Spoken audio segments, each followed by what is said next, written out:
Aujourd'hui, l'ail. D'abord, il faut savoir que l'ail est né dans la grandeur de la vieille et sainte Russie. D'avoir fréquenté les tsars lui a donné une force et un caractère hors du commun. On dit que l'ail a le pouvoir de repousser tout ce qui est mauvais. Les voleurs, les sorcières, les démons, les fantômes. Face à lui, même Lucifer garde ses distances. Une simple tresse d'ail, accrochée au-dessus de la porte, et le monde peut dormir sur ses deux oreilles. Aucun vampire ne viendra sucer ton sang à la nuit tombée. C'est garanti et assuré. Reposez en paix, braves gens, je veille sur vous. L'ail est petit, mais il est vaillant. Un condensé de vertu. Malgré sa taille de piccolo, il est capable de grands prodiges. Je suis minus, mais costaud. Les Égyptiens, les Grecs, les Romains s'en servaient couramment pour se soigner. Il était présent dans toutes les pharmacies. Y a pas mieux que moi pour vivre en bonne santé. Je soigne presque tout, sauf les maladies d'amour. Et encore! Oui, l'ail possède des qualités tout à fait extraordinaires. Il est bon pour le cœur et les artères, par exemple. Ne dit-on pas qui a de l'ail dans son jardin n'a pas besoin de médecin?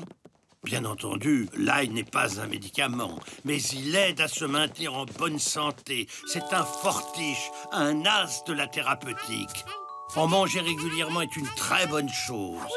Cru, cuit, haché, pilé, en assaisonnement, autour de la viande ou en parfum dans la ratatouille, les pâtes ou le gratin, à chaque plat, il apporte une délicieuse touche de saveur. Alors un repas sans ail, c'est comme une rose sans parfum. Deviens son ami, invite-le dans ton assiette. Fais-lui la fête, sa perlipopette. Aujourd'hui, le fromage râpé.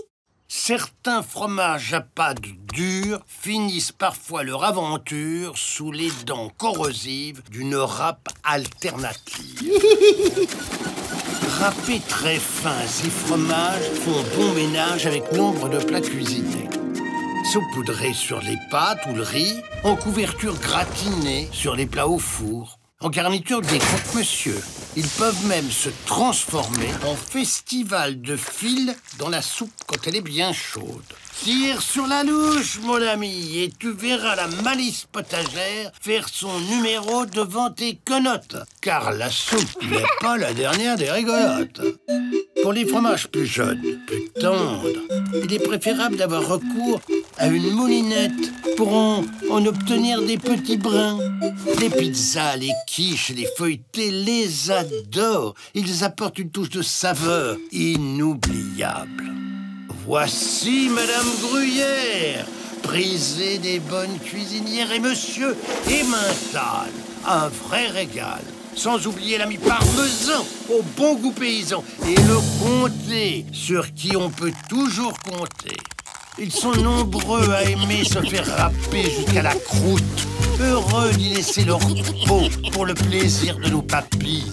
Car ce sont de bonnes pâtes. Quand on les passe au rabotage, ils n'en font pas tout un fromage. Oh, que j'aime ça, de me faire gratter le tout. Le fromage râpé existe en sachet, tout prêt. C'est pratique.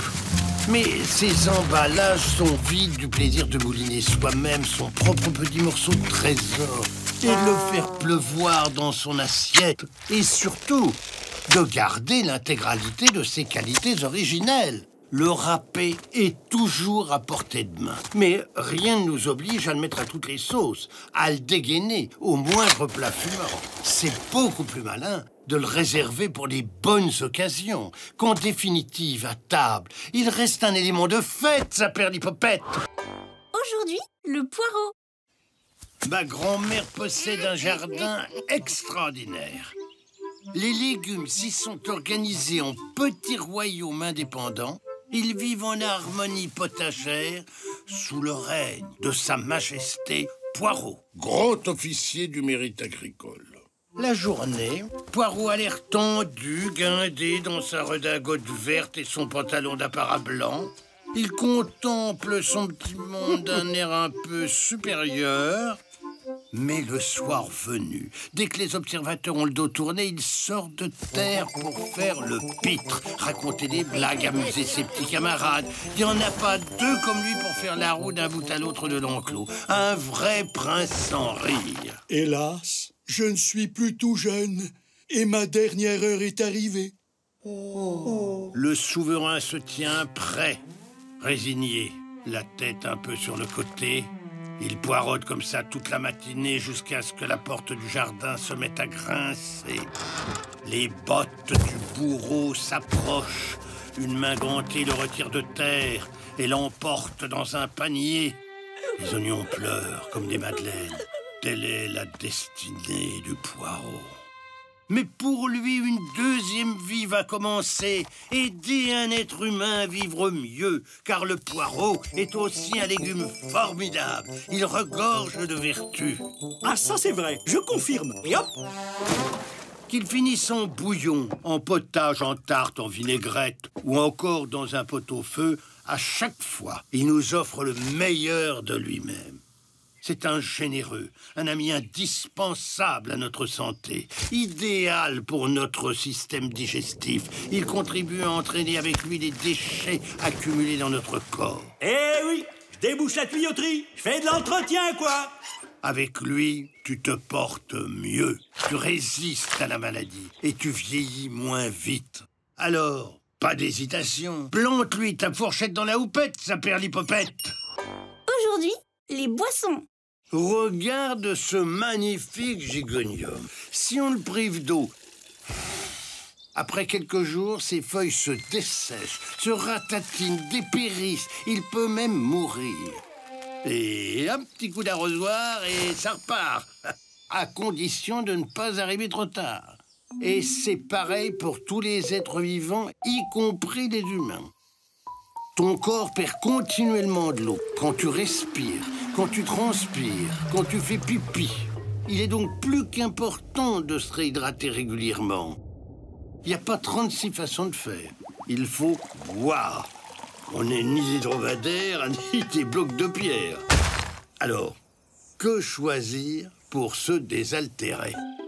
Je me présente. Juju, le roi du jus. Pomme, poire, orange, citron vert, tous les fruits de la terre. Excusez-moi, mais je suis pressé. Dégage, Juju. Mon nom est Soda, maître Soda. Enfin, une boisson sérieuse, riche en sucre. 30 morceaux dans une bouteille. Alors, qui dit mieux? Toutes ces boissons peuvent apaiser ta soif. Mais attention, elles ne font pas que ça.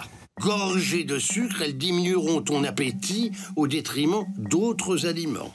Il n'y a vraiment qu'une seule boisson idéale pour se désaltérer. Toute simple, pas chère, éternelle. C'est l'eau naturelle. Et celle du robinet. Plutôt qu'en bouteille, si on veut éviter d'accumuler les montagnes de plastique. L'eau est partout dans notre corps, dans le sang pour la circulation, dans l'estomac pour la digestion, dans les intestins pour éliminer les déchets. Chaque cellule de notre corps vit grâce à l'eau. C'est notre trésor le plus précieux, indispensable. Alors, boire de grands verres d'eau pure, c'est beaucoup plus malin que de passer son temps à siroter des canettes. Ça perd l'hypopète. Aujourd'hui, le concombre. Sais-tu que le concombre est le grand frère du cornichon? Quoi? On me traite de cornichon? Mais non, qu'est-ce que tu vas imaginer là? Fils de concombre, va. Et l'autre? Il insulte ma mère. Bon, ça suffit tous les deux. Le concombre est un fruit délicieux, élancé avec sa chair ferme. Et parfumé. Il a beaucoup de classe. Voyez son ravissant maillot vert strié de lignes claires.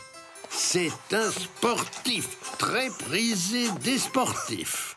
Pourquoi? Parce qu'il les aide à réguler leur alimentation. Pourquoi? Parce qu'il apaise la faim et la soif tout en apportant que très peu de calories. Pourquoi? Parce qu'il est gorgé d'eau. Pourquoi? Parce que la nature l'a fait ainsi.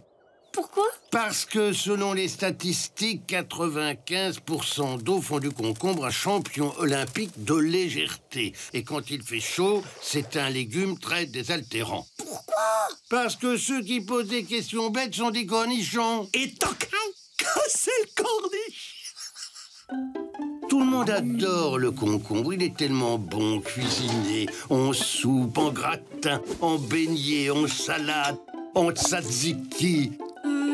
C'est quoi un tzatziki? Le tzatziki, c'est une recette ultra simple.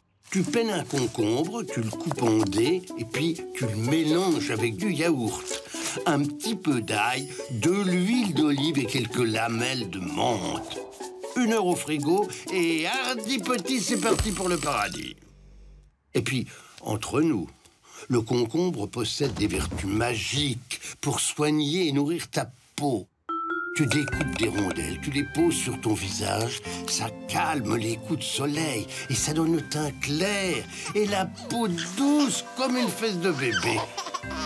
Waouh, les stars! Oui, absolument. Le concombre est une sacrée vedette. C'est le roi de la pirouette. Et hop là, tout droit dans l'assiette, ça perd les popettes.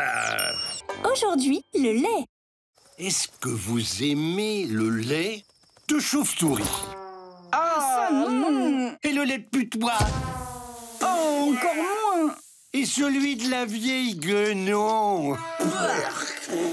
Chaque mammifère produit un lait adapté aux petits de son espèce.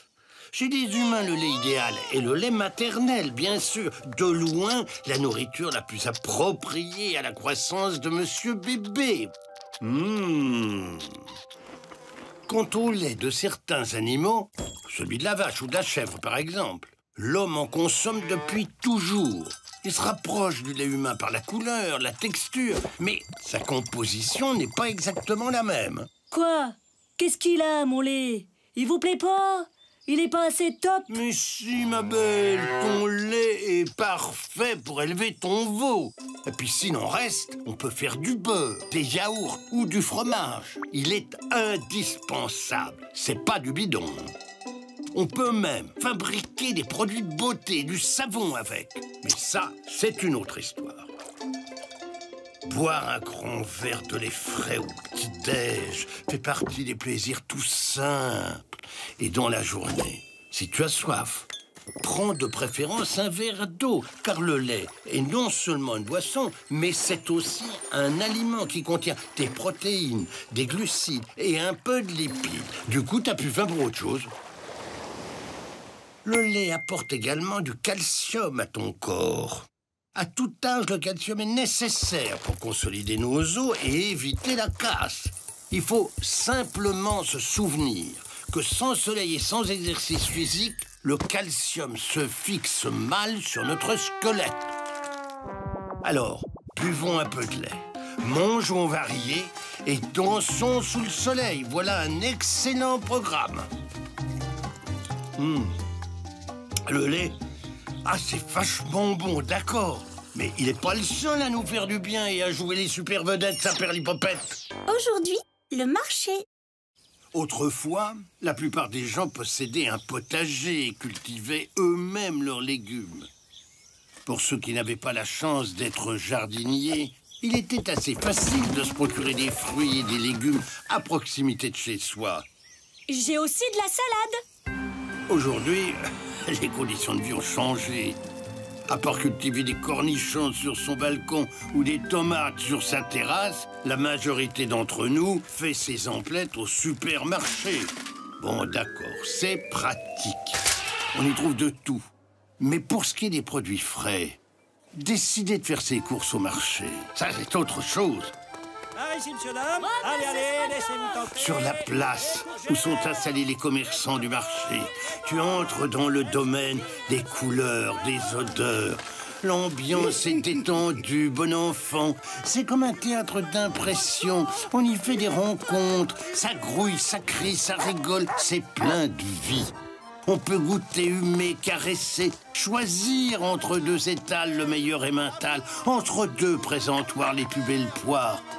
On se sent libre. Et en plus, chaque fois qu'on achète des légumes du coin, on fait un acte écolo. Moins de transport, c'est moins de pétrole gaspillé. Plus de fraîcheur, c'est plus de saveur. Bien rare qu'un paysan de Zanzibar vienne vendre des tomates à Montélimar. Au marché, tu sais qui te vend les abricots ou les haricots. Tu peux sympathiser avec le primeur installé derrière son royaume de cagettes, discuter avec la fermière de son miel et de ses fromages, te faire conter l'histoire du pain au levain par le boulanger. Quand on a confiance en son commerçant, quand on sait d'où viennent les produits, on a beaucoup plus envie de les manger, ça, c'est sûr. Alors, chaque fois que papa ou maman se ravitaille directement chez le producteur, mais c'est bon pour les petits marmitons, ça perlipompon. Aujourd'hui, le bon rythme. Les poules ont besoin de beaucoup d'énergie. Elles doivent picorer toute la sainte journée pour maintenir la chaleur de leur corps à un niveau élevé. Si elles pouvaient attraper le diable par la queue, elles l'avaleraient tout cru. À l'opposé, un serpent qui engloutit une proie est repu pour plusieurs jours. Quant aux ours et aux marmottes, ils font des réserves avant de sombrer dans un long sommeil d'hiver. Pour nous, les humains, c'est différent. Nous ne sommes ni des mouettes, ni des serpents à sonnette. Et notre organisme n'est pas fait pour hiberner, même si certains d'entre nous sont un peu des ours. Il y en a qui veulent dormir, là. Oh, bien sage, le grizzly. Mais revenons à nos moutons. Toi comme moi, nous n'avons pas besoin de grignoter toute la journée pour combler notre faim. Il y a un temps pour manger, il y a un temps pour digérer, et il y a aussi un temps de repos pour l'estomac. Le solliciter sans arrêt, ça lui mène la vie dure.